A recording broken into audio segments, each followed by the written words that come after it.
You want to go see Municipal Waste tonight? No, we're having people over for dinner. Oh, that's right.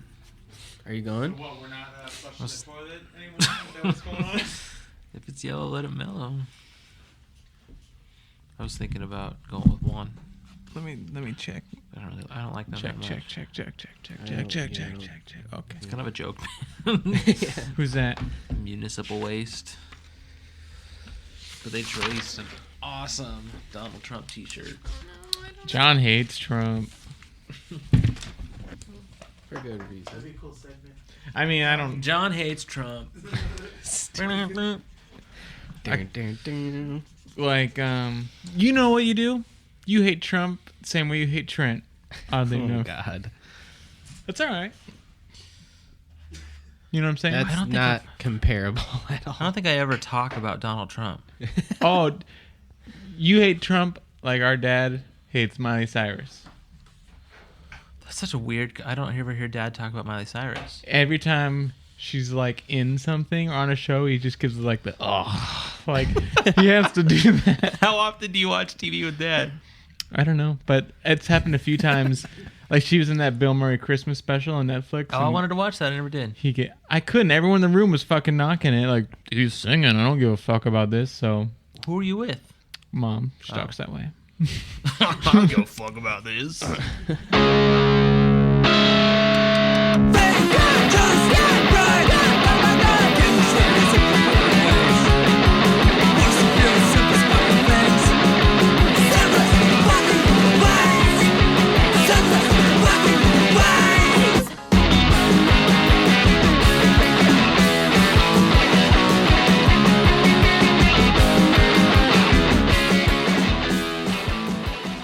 Welcome one, welcome all to Axe Brother Podcast. My name, of course, is Gabe Edwards, the man with the velvet voice. I'm next to Josh Rosa, Lauren Reedy. Are we not saying hello? And John Mule. Velvet voice? And the film of this week is Cronos. Directed by Guillermo del Toro. That's it. 1993. John, what's the synopsis of that? According to IMDb.com, a mysterious device designed to provide its owner with eternal life resurfaces after 400 years, leaving a trail of destruction in its path. I think that's a solid review of that. Yeah. Dig it. Simple. Sure. No spoilers. Your favorite phrase. Spoiler alert. John? I picked this movie. I like Guillermo del Toro, and I also like Criterion Collection movies, and this was one of the Criterion Collection movies, and I think I did an excellent job of picking it. I think this movie was fucking awesome. I like seeing a young Ron Perlman. What? Let's get this out of the way, though. I think of old Ron Perlman as a good-looking man. I did not think young Ron Perlman was good-looking. In fact, I thought he was awkward and You think kinda that ugly. he's good looking? as an older man, yeah. Silver Fox. Dude, I totally agree with you. Maybe it was his horrendous hair in this film that, Yeah. He just Wasn't he just helping. looked awkward. but yeah, He needed to grow up and fill out a bit more. and join a biker gang. Join Sons of Anarchy. Wow, we are not on the same page in terms of what we find attractive. You guys thought Lauren and I Brody- never liked the same guys. You probably guys that- thought probably the Brody best. That's from that's good. We Deathgasm. don't have to No, fight with you over. no, not you guys. Josh thought Brody was, quote, a beautiful man. Hell yeah. I do not think Ron Perlman in any phase of his life is attractive. Okay. Gabe's making a pros and cons list as we speak. Well, let's start out by saying I'm super heterosexual, right? But no, I think he's a cool-looking dude. I would not describe him as good-looking. You know, he kind of... Is he... He's not Hellboy, is he? Yes, he is. Yes. I He thought- also Guillermo del Toro movie. Yeah. No, yeah, I thought Hellboy was the guy from The Wrestler for some reason. But like, okay, yeah. Oh. Is that guy in? Anyway. Yeah, I think he's a cool-looking guy, but no, he's not handsome. Which is funny, because he actually is very... I found him super charming in this movie. And I thought he was cool-looking as a guy. if that makes sense. What does In that I'm mean? having- Cronos? I just want to. Yeah. I just want to say real quick. I'm having a little bit of panic because I love this movie so much, and I can imagine we just spend an hour discussing whether or not Ron Perlman is attractive. Right. I guess I brought it up. Shame on me. You just have Oh, But yeah. carry on. Keep talking about it. No, No. you can take away the Go ahead. conversation or whatever. Where you would want. you like to go, John? Well, it's a retelling of the vampire story. Gabe. Well, so as suggested by John, for all you who don't know, if you have Hulu or Hulu Plus, I guess, they have every Criterion film on there, which this is. And John suggested I watch an interview with Guillermo and Ron Perlman after the film is done. And I really enjoyed the film. I feel stupid, though, for saying it did not occur to me that I'm watching it, I was like, oh, that's kind of vampire-esque, but it didn't really occur to me that this was a retelling of vampirism until Guillermo brought it up. It wasn't totally It's clear. very subtle. Yeah. It's subtle. The two things that give it away the three things that give it away for me is obviously when you use this device, you're obsessed with blood. Mm-hmm. You have a taste for blood. Vampire movies there's often a metaphor for addiction, that vampires are addicts, and that was in this movie as well. And then there's also a lot of times in vampire movies a connection between vampires and Jesus Christ because of the blood and the death to life and things like that. So those were all in this movie, and so I kind of picked up on that. No, I think it's there. supposed to be about a vampire, but they never use the term Right. vampire. Which so- I like that. I like that they weren't over the top with it at all. He didn't grow fangs or I thought it was. I love in the Guillermo interview. I took a quote from it that he says, "This is not a vampire," and with a total straight face, just spelling it out. It says, "This is not a vampire that can sparkle and stop cars. It's a poor guy that is licking the floor of the bathroom." Yeah. And the sparkle stop cars is a Twilight reference. So Yeah. Guillermo is at his house watching Twilight at some point. Wait, when was this interview though? It was recent then? And it's on Hulu. Like Okay. after I watched Cronos, it said like in 10 seconds They we're probably gonna start. did it for the Criterion Collection Yeah. Oh, I release see. of the film. Yeah. So Yeah. I will say, having heard a lot of Guillermo interviews and just him talking about stuff, there was a few moments in this film where I was like, "That's a total." He like the licking of the bathroom floor. He likes kind of these disturbing, but there's a humorous tinge in Yeah. everything. Like when he cuts the thread out of his mouth. That's like, Yeah. So I had, as far as horror movies go, this one is clearly not the most gory, not even the most violent one we've had. No. But I had more kind of visceral reactions to things in this movie than any other movie we've seen. So there were things that like almost affected me physically. Like I had to look away. Oh. Him cutting stitches out of his mouth. When he's clawing at a bandage at one point, and it was just so panic-inducing because he's freaking out. Sewing up the cadaver. There was a lot of things. Licking the blood off the floor was disgusting. So, do you want to kind of lay out the plot in a more clear way to Sure. just walk us through it? So there's kind of two scenes going on at the same time. An older man and his granddaughter run a antique shop In Mexico. in Mexico. Jesus Grease is his name. And then When the credits started to roll, they were in Spanish. I let out an audible, "Oh no!" why?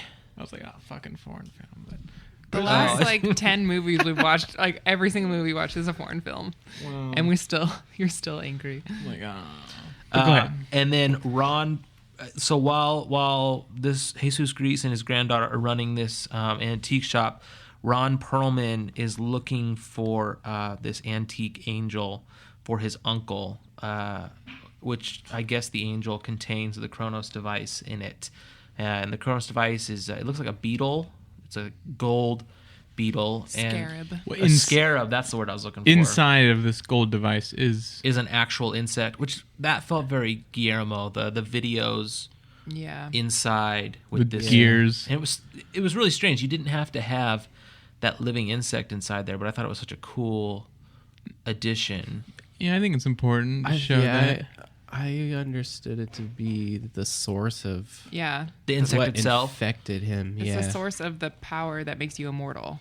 This insect. Yeah. Uh-huh. Yeah. There's an amazing monologue about God must love insects, which I just really thought was cool. Yeah. That was cool. Because insects live, through everything. Mosquitoes walk on water. There were a whole bunch of examples given. I just thought that whole monologue was really cool. The insect reminded me a lot of the ginger root in Pan's Labyrinth. That Yeah. like that. They seemed similar in that respect. So walk us through it though. So So anyway, the eventually Ron Perlman and Jesus Gris cross paths looking for this, because of this Cronos machine, and sort of chaos ensues from there. Well, then let me clarify a little bit. So Jesus Gris just kind of stumbles upon this inside of a statue of Michael. Okay, Right. I just thought of an angel, but I didn't realize it was Michael. Yeah, there because Ron Perlman's uncle Yeah. is hunting down statues of Michael because I think he knows that this device is inside of one of them for some Right. reason. Mm-hmm. So, and Ron Perlman kind of is working for his uncle to track this down. So, Yeah. so he just after Jesus Gris finds the device, Ron Perlman comes by his shop to pick up the statue, and then ends up going back and trashing it because he's looking for the device. And kind of most of the film, this guy has the device, and Ron Perlman and his uncle know he has it, and they're just kind of threatening and saying, "We know you have this. We're going to get it." You Now know? his uncle, Ron Perlman's uncle, is wealthy business owner who I could not tell if he was healthy or not, but he's clearly built this clean room where he lives and stays. Everything is wrapped in plastic. People who come in have to either take off their shoes or wrap them in hospital. When he has paper. his organs that have broken down already, he obviously would have died several times if not for medicine and. Yeah, there's definitely a lot of motifs of like trying to preserve things. So there's clocks everywhere.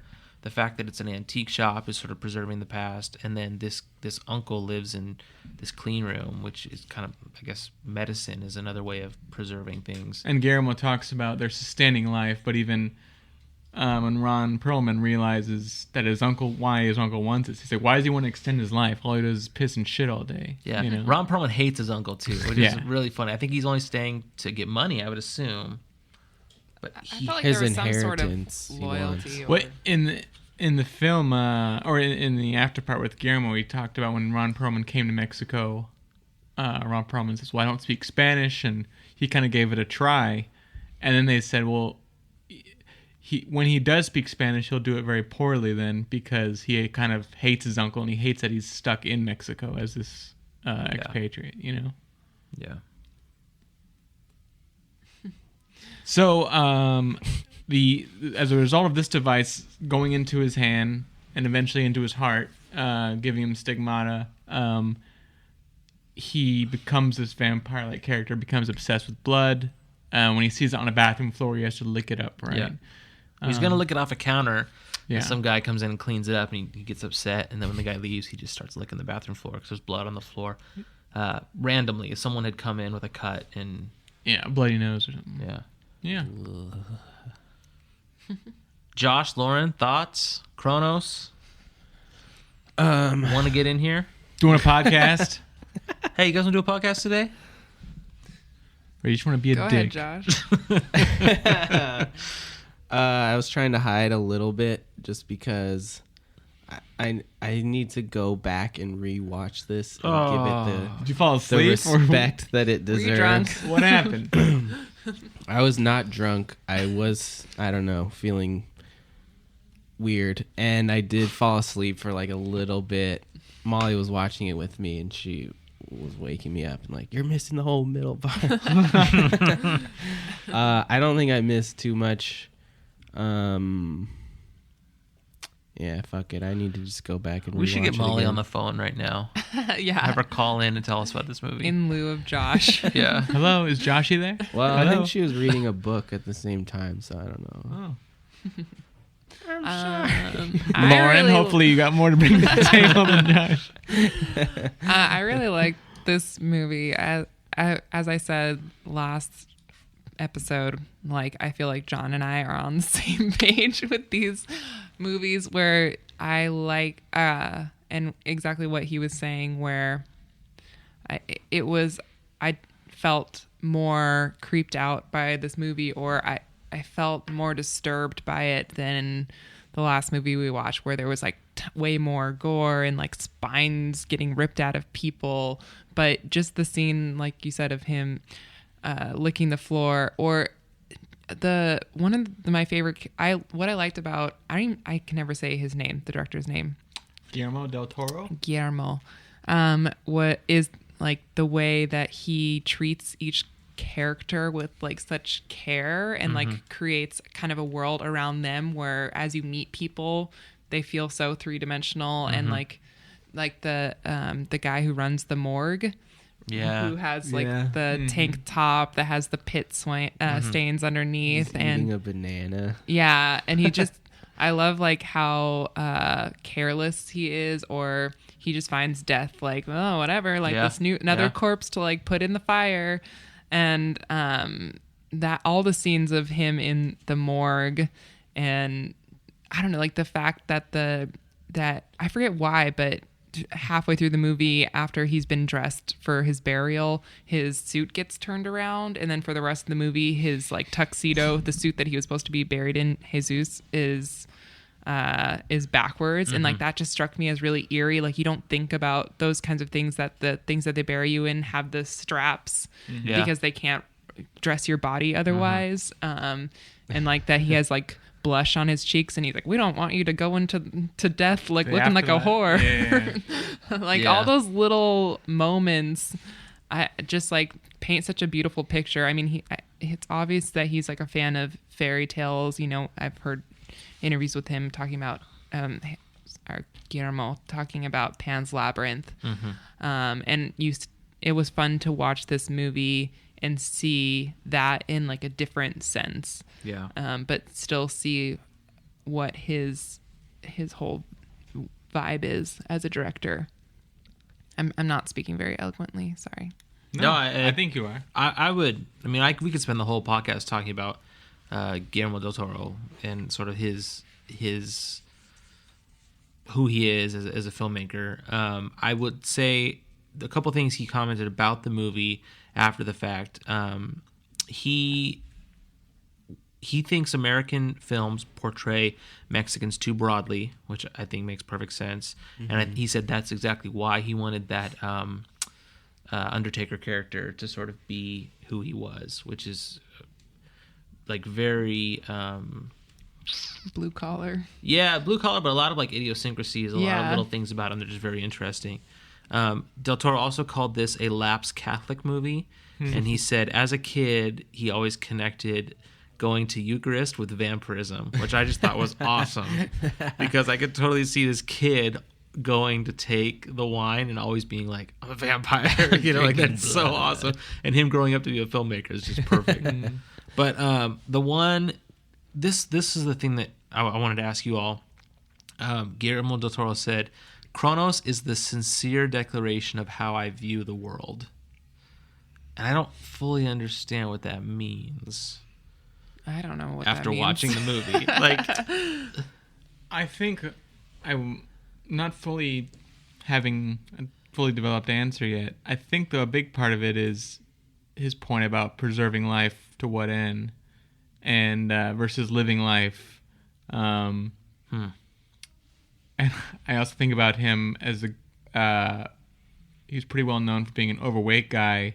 And then the thing they're talking about, like, he loves to eat and stuff, and loves, like, to live rather than, like, he's not a guy that exercises to maintain a quote-unquote healthy life, you know? So, I don't know.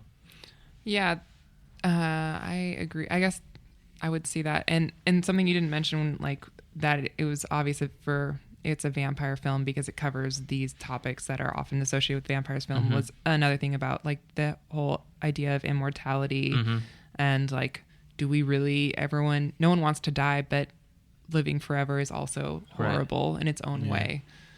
Yeah. Yeah, I could see that. I forgot what I was gonna say. Well, I was pleasantly. I don't know.